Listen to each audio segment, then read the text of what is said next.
Que a graça do nosso Senhor esteja com todos os irmãos. Nós nos alegramos neste dia, o dia que o Senhor fez, separou para a convocação solene, o culto em que aqui nos encontramos para adorar, bendizer o nome do nosso Deus. Não é só, o quarto mandamento não é só um chamado, um mandamento, uma ordem, mas é um privilégio poder descansar das nossas obras para deleitar-se nas obras do Senhor, na sua criação, na sua providência e também na sua salvação. O Senhor se faz presente entre nós nesta noite, através do seu Espírito, para receber a nossa adoração, mas também para falar o nosso coração pela sua palavra.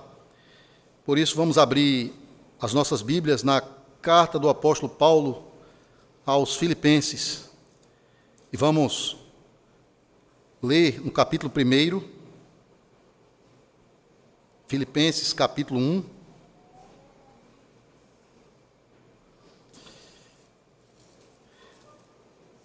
Filipenses capítulo 1.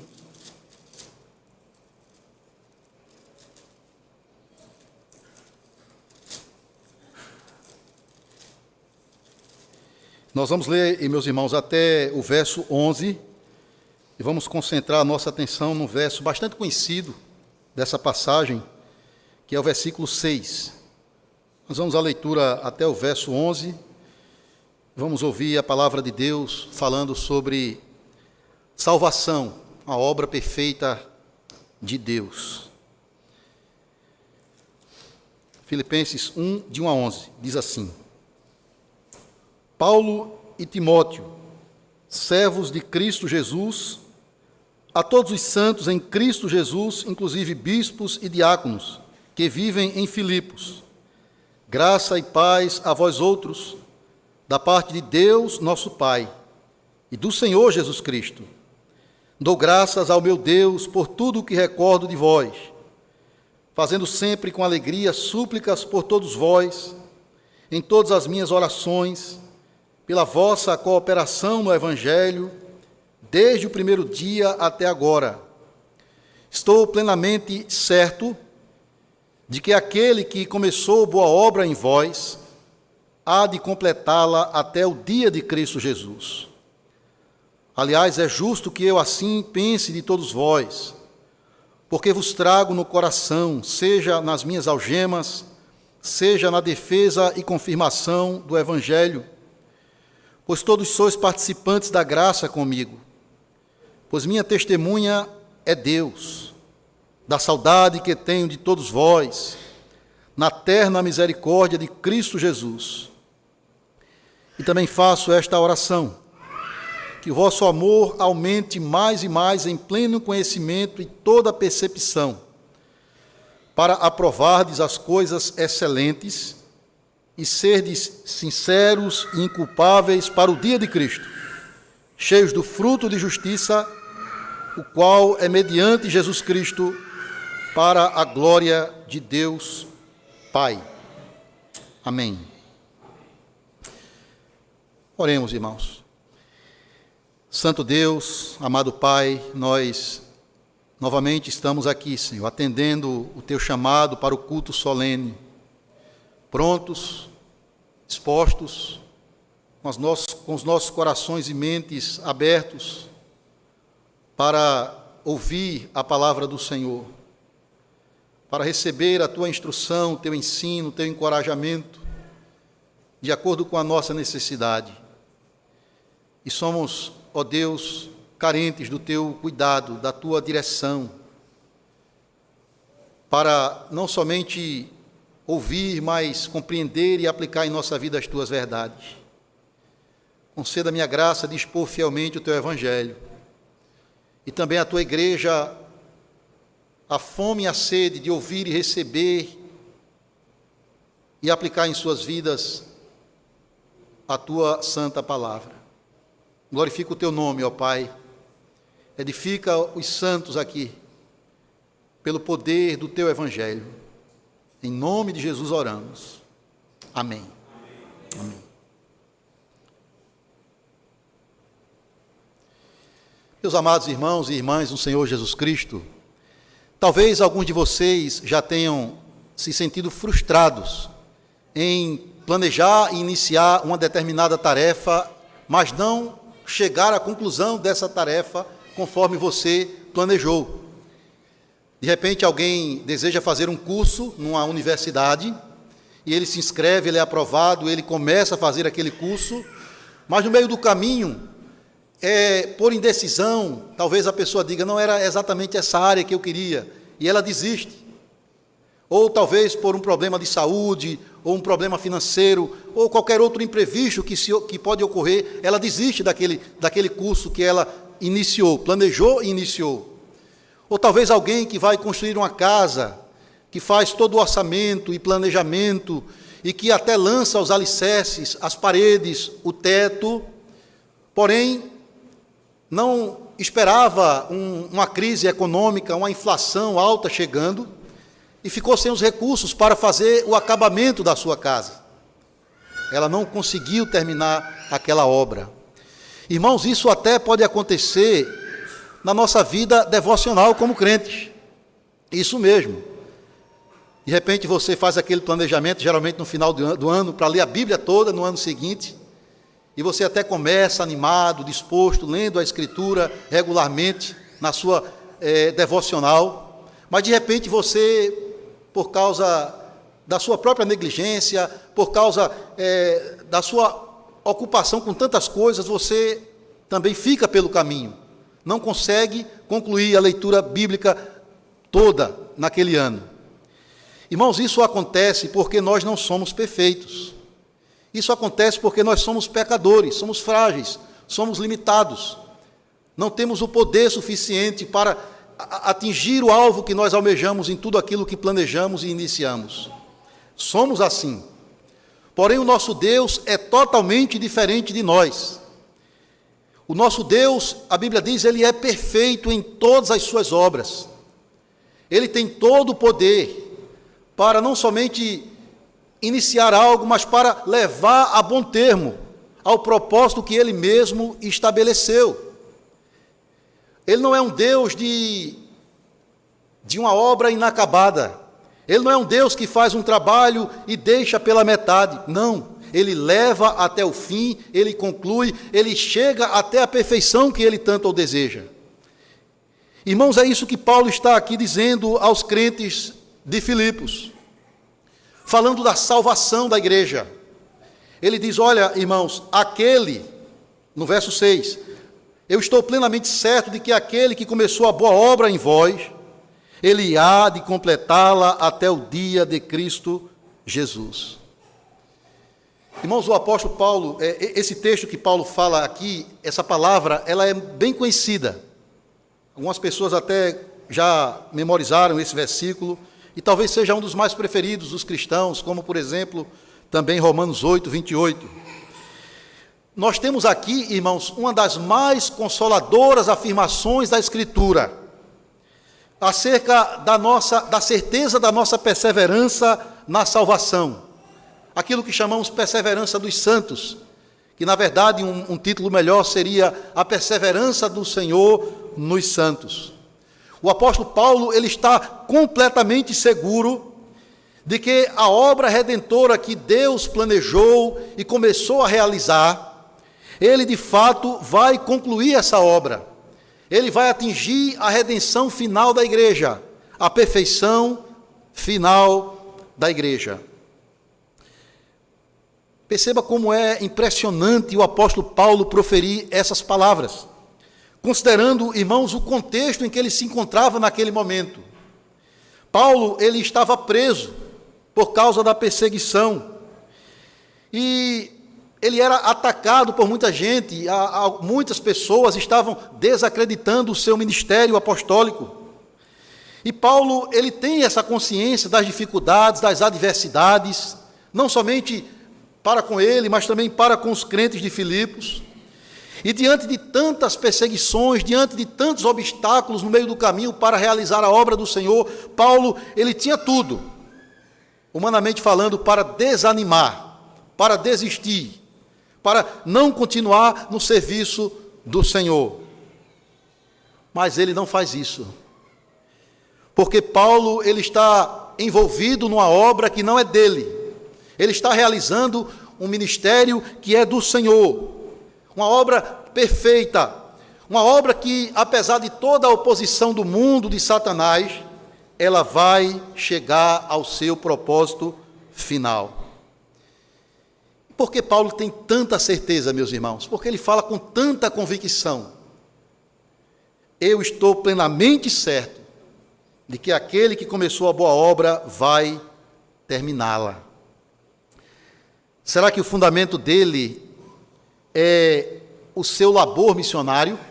Porque Paulo era um homem incansável. Com todas as dificuldades, ele percorreu grande parte do Império Romano, pregando o Evangelho, plantando igrejas. Mas será que ele confia nisso? Talvez nos seus métodos de estratégias missionárias? Ou quem sabe até Paulo aqui está confiando nos próprios filipenses. Afinal, se teve uma igreja que muito cooperou com o Evangelho, com a pregação, com o sustento do apóstolo Paulo, com a obra de Deus, foi a igreja dos filipenses. Irmãos, Paulo não se confia em si mesmo e nem nos filipenses. A confiança dele é somente no Senhor e na força do seu poder. A obra que ele realiza não é humana, é divina. E, portanto, ele está animado para continuar. E, portanto, ele encoraja os filipenses a continuar firmes na sua fé. Paulo tinha certeza de que Deus é aquele que realiza em nós tanto o querer quanto o realizar segundo a sua boa vontade. Ele vai dizer isso no capítulo 2. Lá nesse capítulo maravilhoso que o nosso presbítero acabou de ler, Romanos 8, é maravilhoso. Ali, ele também mostra essa convicção, essa certeza. Ele diz que o Deus que predestina é o mesmo Deus que chama, justifica e haverá de glorificar cada um dos seus filhos. Isso combina com o nosso texto. Aquele que começou a boa obra, ele vai terminá-la. Você pode ler todas as cartas do apóstolo Paulo. Você nunca vai encontrar uma palavrinha sequer dele exaltando a si mesmo ou enaltecendo algumas das igrejas que cooperaram com ele no Evangelho. Mas ele sempre começa as suas epístolas fazendo o quê? Dando graças a Deus pela obra que o Senhor realizou. Irmãos, certamente o apóstolo Paulo, ele foi o maior pregador e missionário que Cristo já deu à sua igreja. E Deus usou aquele homem poderosamente para pregar o Evangelho e plantar várias igrejas dentro do Império Romano. Também Deus inspirou este homem para escrever praticamente 50% de todo o conteúdo do Novo Testamento, as suas 13 epístolas. Mas em nenhum momento Paulo glorifica a si mesmo. Paulo se gloria nele, ou naqueles que cooperaram com ele. Na sua segunda carta aos Coríntios, ele vai dizer: é Deus quem nos conduz em triunfo. A nossa suficiência vem do Senhor. Ele vai dizer: nós temos esse tesouro do Evangelho em vasos de barro, para que a excelência do poder seja de Deus e não nossa. Então Paulo, ele sempre aponta para o que Deus está fazendo e não o que ele está fazendo.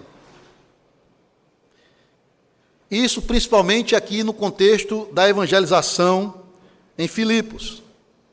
Com certeza você já leu o livro de Atos, e lá no capítulo 16, nós temos o relato de Lucas da evangelização na cidade de Filipos e na plantação da igreja dos filipenses.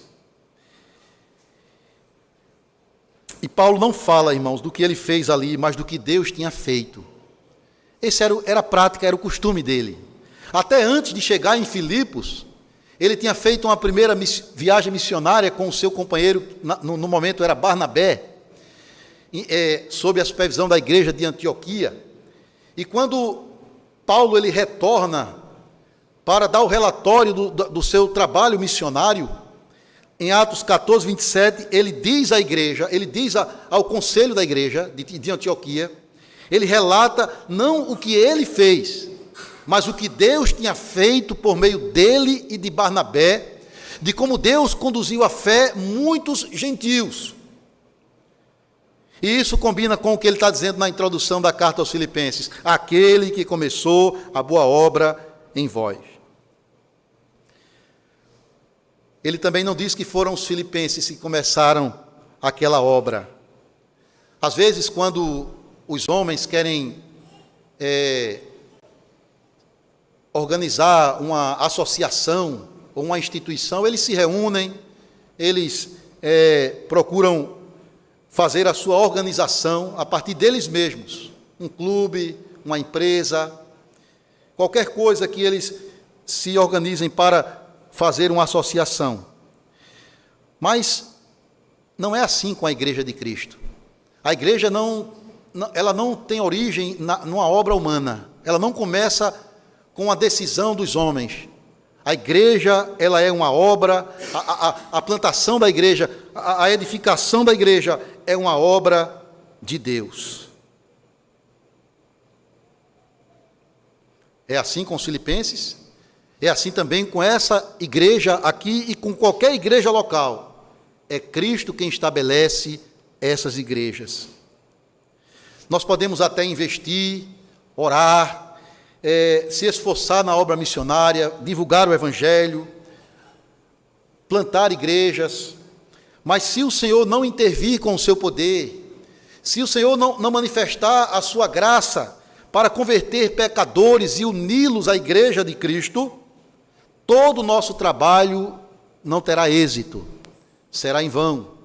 Se o Senhor não edificar a casa, em vão trabalham aqueles que a edificam. Paulo era muito consciente disso. Ele não negava que estava trabalhando para o Senhor, mas ele sempre atribuía o crescimento a Deus. Eu plantei, Apolo regou, mas o crescimento veio de Deus. Isso se combina com o nosso texto, aquele que começou a boa obra. Irmãos, jamais estaríamos aqui servindo ao Senhor como membros vivos da sua igreja, se o Senhor não tomasse a iniciativa de nos chamar eficazmente pelo poder da pregação da palavra. Paulo tinha consciência disso. Em relação a si mesmo, irmãos, em relação à sua própria conversão, Paulo, ele não se esqueceu do que ele era antes de ser um convertido. Paulo era um blasfemo, Paulo era um perseguidor da igreja, ele respirava ameaça contra os seguidores de Cristo. Ele era ávido para perseguir a igreja. E ele certamente continuaria nessa situação miserável se o Senhor não interviesse com poder na vida dele, lá no episódio da estrada de Damasco, quando o Senhor radicalmente transformou a vida do apóstolo, de Saulo, o perseguidor, para Paulo, o apóstolo dos gentios, mudando radicalmente a vida dele, do farisaísmo que dominava o seu coração para o cristianismo, para o serviço ao corpo de Cristo. Paulo não se decidiu por Cristo por causa do seu livre-arbítrio, como pensam os arminianos. Ele não aceitou Jesus por causa de sua própria vontade. Nunca passou pela cabeça dele ser um cristão. Ele não iniciou a obra em si mesmo. Foi Deus quem o fez, poderosamente. E se você ler depois em casa o capítulo 3, ele vai dar esse testemunho, lá no capítulo 3, daquilo que ele era e daquilo que o Senhor fez na vida dele. Da mesma forma, em relação à igreja, aos crentes de Filipos. Irmãos, veja, lá em Atos 16, lá no versos 6 e 7, nós somos informados que o apóstolo Paulo, ele tinha um projeto missionário, ele tinha um desejo de pregar na região da Ásia, que hoje é como se fosse uma parte ali do país da Turquia. E ele queria ir para lá, pregar o Evangelho. Ali estava Éfeso, Bitínia, Esmirna e outras cidades importantes. Mas o texto diz que o Espírito de Cristo não permitiu que ele fosse para lá. O Espírito de Cristo não permitiu. Atos 16, 7. E aí Paulo teve uma visão durante a noite. Ele não inventou isso. Veio de Deus para ele mesmo. Um homem, um varão macedônio, dizendo: passa a Macedônia e ajuda-nos. Então Paulo, irmãos, entendendo que aquilo veio de Deus, ele pega um barco, ele cruza o oceano e desembarca na cidade de Filipos, lá na província da Macedônia, ao norte da Grécia, onde estavam algumas cidades importantes que ele pregou o evangelho, né? Filipos, a cidade também de Tessalônica e Bereia e outras cidades importantes. Alguns comentaristas dizem que essa chegada de Paulo a Filipos é como se fosse o fundamento da primeira igreja cristã em continente europeu. Primeira igreja cristã em continente europeu. E isso combina com o projeto evangelístico do próprio Cristo. Lembra quando Cristo diz lá no começo do livro de Atos, capítulo 1, verso 8, que na verdade é o texto que norteia todo o livro de Atos. Ele diz: vocês serão minhas testemunhas, começando em Jerusalém, Judéia, Samaria e até aos confins da terra. E aqui Cristo está cumprindo a sua agenda missionária, levando o evangelho aos confins da terra, aos lugares mais distantes do império. No caso aqui, a cidade de Filipos. E quando Paulo chega naquela cidade, irmãos, algumas mulheres estavam reunidas à beira de um rio, numa reunião de oração. Mulheres piedosas, não eram cristãs, mas tementes a Deus, devido ao judaísmo, estavam ali reunidas, orando. E uma delas se chamava Lídia. E Atos 16, 14 diz que o Senhor abriu o coração dela para compreender as coisas que Paulo dizia. Ou seja, ela não se decidiu por Jesus. Ela não levantou o braço e foi à frente da igreja. O Espírito de Deus, o Senhor Deus mesmo, abriu o coração de Lídia. E ela creu no Evangelho com toda a sua família. E foi um momento maravilhoso, porque toda a sua casa foi batizada. E ela já mostra o fruto dessa conversão, acolhendo o apóstolo Paulo com os seus colegas missionários. E isso mostra o poder do Evangelho para a salvação de todo aquele que crê. Mais adiante vai ter uma jovem que era dominada por um espírito maligno e que era um espírito de adivinhação e que dava lucro aos seus proprietários. Ela foi liberta também. Não há relato se ela entrou na igreja. É bem provável que ela tenha se tornado também um membro da igreja. Mas o fato é que essa libertação dessa jovem provocou a prisão de Paulo e Silas. Eles ficaram presos. E eles não desanimaram, não ficaram ali murmurando contra o Senhor. A Bíblia diz que eles louvavam a Deus. E aí Deus faz com que haja um terremoto ali.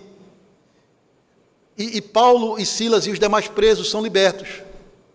E aí o carcereiro fica tão perturbado que pensa até em se suicidar. E aí nós vemos, irmãos, a obra de Deus novamente. A oportunidade que Deus dá a Paulo e Silas para pregar o Evangelho àquele homem, que também é convertido com a sua casa e que também acolhe o apóstolo Paulo e Silas, mostrando assim que a igreja de Filipos começa por meio de uma ação divina, por meio de uma obra de Deus, aquele que começou a boa obra em vós. E qual é a natureza dessa obra? Ela é uma obra perfeita, irmãos. Ela é uma obra que vai atingir o alvo estabelecido por Deus. Porque ele não é como nós, engenheiros de obras inacabadas. Ele conclui aquilo que ele começou. Ele não deixa nada pela metade. Porque ele é sábio, ele é soberano. Perceba, irmãos, grandes impérios já surgiram ao longo da história da humanidade. Surgiram e pereceram no meio do caminho. Mas uma única instituição que prevalece no mundo, desde o princípio, apesar de toda a ação maligna de Satanás contra ela, é a Igreja de Cristo, irmãos. A única obra de Deus, a única instituição presente na terra que vai permanecer de pé até a eternidade, que vai atingir a perfeição, é a igreja pela qual Cristo derramou o seu sangue. Sabe o que isso significa para você e para mim? Que se nós estamos unidos a Cristo pela fé, que se nós fazemos parte do rebanho pastoreado por Deus, nós não fazemos parte de um projeto fadado ao fracasso. Não. Mas um projeto vitorioso. Um projeto que vai atingir a perfeição. Irmãos, nós podemos sofrer toda a oposição do mundo, como a igreja sofreu duramente nos primeiros séculos. Mas o Senhor manterá de pé o seu remanescente fiel, a sua igreja no mundo. É a garantia dele. Foi ele quem disse aos seus apóstolos, falando com autoridade: eu edificarei a minha igreja, as portas do inferno não hão de prevalecer contra ela.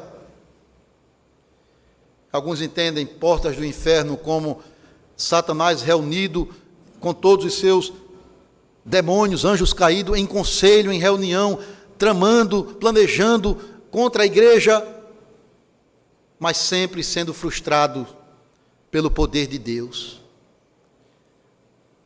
Porque a igreja não é obra humana, é obra divina. Desse Deus que nós cremos como um Deus triuno, irmãos. O Pai, o Filho e o Espírito Santo. Cada pessoa da Trindade envolvida e ativa nessa obra de salvação. O Pai planejando, iniciando, o Filho executando esta obra e o Espírito Santo aplicando a obra de Cristo em nossos corações. Aquele, o Deus Todo-Poderoso, o Deus Triuno, que começou a boa obra em nós, Ele vai concluí-la. Agora note um detalhe importante aqui no nosso texto, irmãos. Uma pequena palavra que aponta para a natureza específica dessa obra. Aquele que começou a boa obra em vós. Em vós. Ou seja, dentro do nosso coração. Claro que toda atividade que envolve o trabalhar de Deus para a nossa redenção vem dele. A plantação de igrejas, o envio de missionários, é obra de Deus. A pregação do Evangelho. Mas a obra específica aqui é o novo nascimento, é aquilo que nós chamamos também de regeneração. O Senhor pega aquele coração nosso desesperadamente corrupto, coração de pedra, inclinado a todo mal, e faz uma mudança radical, uma operação profunda neste coração, transformando para nos levar ao arrependimento sincero dos nossos pecados e a uma fé salvadora na pessoa bendita e na obra perfeita de Jesus Cristo. Um coração transformado poderosamente por Deus, que nos leva agora a deixar para trás o pecado que outrora nos dominava, para então vivermos agora plenamente, completamente, para aquele que por nós morreu e ressuscitou. E essa obra, ela é uma obra monergística, uma obra de uma só pessoa. É uma obra exclusiva, é uma obra única de Deus. Ao mesmo tempo, essa regeneração, ela conduz inevitavelmente àquilo que nós chamamos de santificação. Quem é regenerado, automaticamente, pela obra perfeita de Deus, se torna um santo. E essa santificação, ela é uma obra progressiva de Deus em nós, que envolve também a nossa responsabilidade. Veja, por exemplo, Filipenses 2, 13 e 14. Como Paulo une essas duas verdades bíblicas, irmãos, que, embora pareçam contradizer, elas se harmonizam na palavra de Deus. A soberania dele na salvação e a nossa responsabilidade. Veja, Filipenses 2, 12 e 13. Assim, pois, amados meus, como sempre obedecestes, não só na minha presença, porém muito mais agora na minha ausência, desenvolvei a vossa salvação, e salvação aqui é o aspecto da santificação, com temor e tremor, porque Deus é quem efetua em vós tanto o querer como o realizar, segundo a sua boa vontade. Ou seja, o Senhor nos regenera para a santificação. E se a gente quiser definir santificação, nós podemos dizer simplesmente que é o fato de que o Senhor está trabalhando em nós para nos moldar à imagem de Cristo, para nos conformar à imagem do Filho de Deus. Então, salvação, irmãos, é mais do que ser liberto do inferno para um dia desfrutar do céu. Salvação é um chamado para sermos santos, para sermos conformados à imagem do Filho de Deus. Então Deus ele está trabalhando em nós para que alcancemos aquilo que Paulo vai dizer aqui ainda no capítulo 1, para chegarmos diante da glória de Deus inculpáveis e irrepreensíveis. Esse é o propósito do Senhor. Por isso que às vezes, irmãos, até o sofrimento o Senhor permite na nossa vida, as provações, para que nós possamos, como diz lá Tiago, sermos perfeitos e íntegros, em nada deficientes.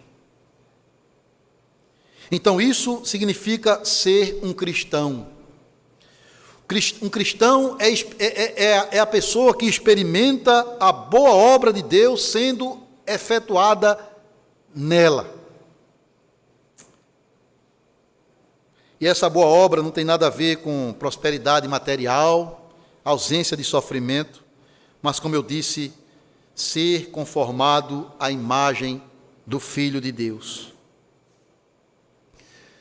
Ser cristão não é apenas ter sido batizado, ter feito a profissão de fé, fazer parte da membresia da igreja. Não, ser cristão é experimentar o agir de Deus na nossa vida, o operar de Deus, essa boa obra de Deus, assim como Paulo e os filipenses experimentaram. Então você precisa perguntar a si mesmo: será que eu tenho experimentado a graça e o poder de Deus na minha vida? Será que eu tenho consciência de que o Senhor está operando em mim? Mas como eu posso saber disso, pastor? Reflita. Você se entristece com os seus pecados? Você chora por eles? Procura abandoná-los, fugir deles? Você confia plenamente na obra perfeita de Cristo para a sua salvação? Você deseja do fundo do seu coração servir ao Senhor e à sua igreja com os seus dons? Você busca, anseia pelas coisas do alto onde Cristo vive? Você é um crente agradecido e alegre e consolado nesta verdade bíblica, de que aquele que começou a boa obra em vós, ele vai completá-la? Então reflita nessas perguntas, e só você pode respondê-las diante de Deus. Um crente é aquele que experimenta o trabalhar de Deus no seu coração. E essa boa obra, irmãos, ela é chamada de boa obra, porque ela nos conduz à perfeição. Ela é boa em sua origem, porque ela vem de Deus que é o doador de toda a boa dádiva. Mas ela é boa também devido ao seu resultado final, a perfeição com Cristo. Nós já participamos dessa boa obra de Deus, chamada salvação. Já experimentamos, mas ainda não em sua plenitude. Há um dia glorioso, há um dia que deve ser ansiado por nós mais do que qualquer outra coisa, o dia de Cristo, quando essa obra que Deus planejou e começou, vai definitivamente terminar. É isso que Paulo diz, irmãos, até o dia de Cristo. A boa obra que Deus vai completar até o dia de Cristo. O dia da consumação final. O dia da segunda vinda do nosso Redentor, que virá cercado de anjos em toda a sua glória, reunir o seu povo, a sua igreja, punir os inimigos e resgatar o seu povo para viver com ele perfeitamente no novo céu e numa nova terra. Você precisa entender que essa salvação, essa boa obra de Deus chamada salvação, ela é ampla, ela é abrangente, irmãos. Ela envolve a nossa vida do princípio ao fim, do passado ao futuro. Talvez você já ouviu alguém falar isso, né? Que nós fomos salvos, estamos sendo salvos e seremos salvos. Nós já fomos salvos. E aqui você pode pensar na libertação da culpa do pecado, ou do poder do pecado, né? Nós já fomos justificados e regenerados. Isso já aconteceu. E é uma obra irrevogável. Deus não muda isso, aqueles a quem Ele escolheu salvar. Mas nós estamos sendo salvos. E aqui envolve um outro aspecto da redenção, que é a santificação do crente. Nós estamos sendo aperfeiçoados. Paulo vai dizer isso também nessa carta. Nós não atingimos a perfeição, mas nós estamos avançando para esse alvo. E finalmente nós, no futuro, seremos salvos. Ou seja, a plenitude dessa salvação, a consumação dessa salvação, o alvo de Deus, que é a perfeição da nossa glorificação, vai acontecer no dia de Cristo. Porque aquele que começou a boa obra vai completá-la. Veja que coisa maravilhosa, né? O alvo é nos conformar à imagem de Cristo, dessa santificação. E de fato é o que nós seremos. Nossos corpos transformados serão semelhantes ao corpo glorioso de Cristo. É o que Paulo diz, por exemplo, de forma maravilhosa aqui no capítulo 3 de Filipenses, verso 19 e 20, ele diz assim, contrastando o destino do ímpio com o destino do crente. Ele começa falando daqueles que são inimigos da cruz de Cristo, os ímpios. O destino deles é a perdição, o Deus deles é o ventre, e a glória deles está na sua infâmia, visto que só se preocupam com as coisas terrenas. Pois a nossa pátria está nos céus, de onde também aguardamos o Salvador, o Senhor Jesus Cristo, o qual transformará o nosso corpo de humilhação, para ser igual ao corpo da sua glória, segundo a eficácia do poder que ele tem de até subordinar a si todas as coisas. Vai ser assim, porque o Senhor pode fazer. Ele não só deseja, mas ele pode fazer. Esse é o alvo final, irmãos, a glorificação do povo de Deus. E você deve ansiar por esse dia. Você deve orar todos os dias: Maranata, vem, Senhor Jesus. Não simplesmente porque você quer, de uma vez por todas, se livrar do sofrimento desse tempo presente, das angústias, das aflições, do próprio pecado que ainda tenazmente nos assedia e nos deixa, muitas vezes, desanimados. Não simplesmente por isso, mas mais do que isso, irmãos. A sua ânsia pelo dia de Cristo é porque você quer ver, tocar, estar diante daquele que por você derramou o seu sangue, estar em comunhão plena com Jesus Cristo. É isso que deve estar presente no nosso coração. Paulo também diz isso nessa carta. Ele diz que o viver para ele é Cristo e o morrer é lucro. Ele diz que está até num dilema de querer ficar mais tempo servindo aos filipenses, mas ao mesmo tempo ele deseja partir e estar com Cristo, porque é incomparavelmente melhor. Não é porque ele queria se livrar do sofrimento das perseguições, ele queria estar com Cristo. E é isso que torna o céu paraíso, irmãos. A presença do nosso Redentor e nós diante dele.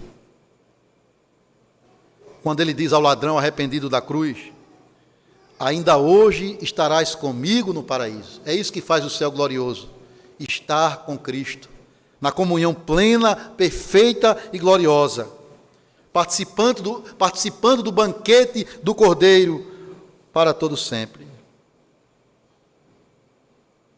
Isso vai acontecer. E nós não devemos ter nenhuma dúvida disso. Estou plenamente certo, diz o apóstolo Paulo. Paulo não tem dúvida no seu coração. Paulo não trabalha na linha da hipótese. Não, Paulo ele é convicto, ele tem segurança, ele tem certeza. Ele vai dizer lá a Timóteo, que foi a sua última carta, antes do seu martírio. Ele vai dizer: olha, eu combati o bom combate, eu guardei a fé, agora a coroa da justiça está reservada para mim, não somente para mim, mas para todos aqueles que amam o dia da volta de Cristo. Agora, irmãos, devemos ter um cuidado aqui nesse anseio pelo glorioso dia de Cristo. Que cuidado é esse? Que cautela é essa? Aqui nós devemos ter cuidado para não agir como os Tessalonicenses, uma parte deles. Vocês devem conhecer a história, as cartas que Paulo escreveu aos Tessalonicenses. E alguns daqueles irmãos estavam tão desejosos pela volta de Cristo, que eles começaram a apenas olhar para o céu, e esquecer dos seus afazeres, esquecer de cumprir as suas obrigações, as suas vocações, e estavam trazendo trabalho para a igreja, dando problema à igreja. Então não é assim que você agora vai viver de contemplação, olhando para o céu, esperando, ansiando, mas você vai fazer isso, claro, os olhos devem estar nas alturas, o pensamento nas coisas do alto, mas os pés na terra, cumprindo a sua vocação, servindo a igreja, orando pela obra de Deus, cooperando no Evangelho, divulgando, defendendo, promovendo as doutrinas da graça, para glorificar o nome do Senhor e para a salvação de pecadores. Nesse caso, a igreja dos Filipenses é um bom exemplo para nós. É uma igreja que é motivada por Paulo aqui a alegria da fé em meio ao sofrimento. E é uma igreja que muito contribuiu e muito cooperou com o apóstolo Paulo na divulgação do Evangelho. Então, se Deus já trabalhou em nós, que é o início da sua obra, Ele também deseja agora trabalhar através de nós, como portadores do seu Evangelho, expandindo o seu reino na terra, edificando a sua igreja. Então, a igreja aqui em Betel, como qualquer igreja local de Cristo, não é uma iniciativa humana, é uma obra divina. Veja que os reformadores, tinham essa percepção, irmãos, da soberania de Deus em enviar pregadores para diversas localidades do mundo.